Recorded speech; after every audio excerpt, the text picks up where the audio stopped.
विष्णुर्वीचक्रमेत्रे धानि दधे पदम् समूढमस्य वाक्सूरे स्वाहा चतरञ्जामरयोर्युगं व्यजनकं चादर्शकं निर्मलं वीणाभेरिमृदङ्गकाहलकला गीतं च रुच्यन्तदा साष्टाङ्गं प्रणतस्ततर्बहुविधा एतत्समस्तं मया संकल्पेन समर्पितं तव विभो पूजां गृहाण प्रभो सदा सर्वदा योग तुझा घडावा तुझे कारणी देह माझा पडावा उपेक्षू नको गुणवंता अनंता रघुनायका मागणे ची आता गुरुर्ब्रह्मा गुरुर्विष्णु गुरुर्देवो महेश्वरः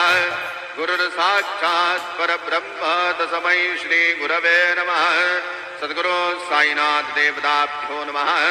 प्रातः पूजा परिपूर्णार्थे गन्धाग्मयी सम्पूज्य अदधूपः वनस्पतिरसोद्भूतो गन्धाढ्यो गन्ध उत्तमः आग्रयः सर्वदेवानां धूपोऽयं प्रतिगृह्यताम्। धूपमग्रापयामि दीपं दर्शयामि साज्जन्यवरसंयुक्तं वह्निना योजितं मया दीपं गृहाण देवेश त्रैलोक्यतिमिरावः दीपं दर्शयामि धूपदीपान्तरेण उपहारनैवेद्यं निवेदयामि। चतुरस्रमण्डलं कृत्वा तदुपरि नैवेद्यमात्रं निधायेत् गायत्रीमन्त्रेण पात्रान् सम्प्रोक्षयेत् सत्यं वरतेन परिगृह्णामि नैवेद्यं निवेदयामि।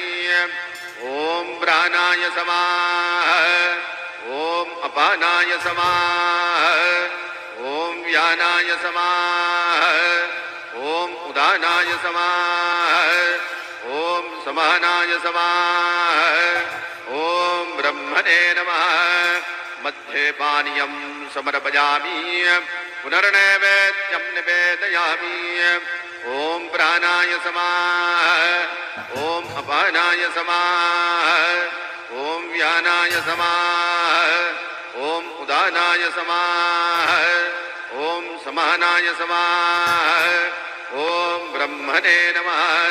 नैवेद्यं समर्पयामि हस्तप्रक्षालनं समर्पयामि मुखप्रक्षालनं समर्पयामि करोद्वर्तनार्थे चन्दनं समर्पयामि। सद्गुरो साईनाथ देवताभ्यो नमः। अथ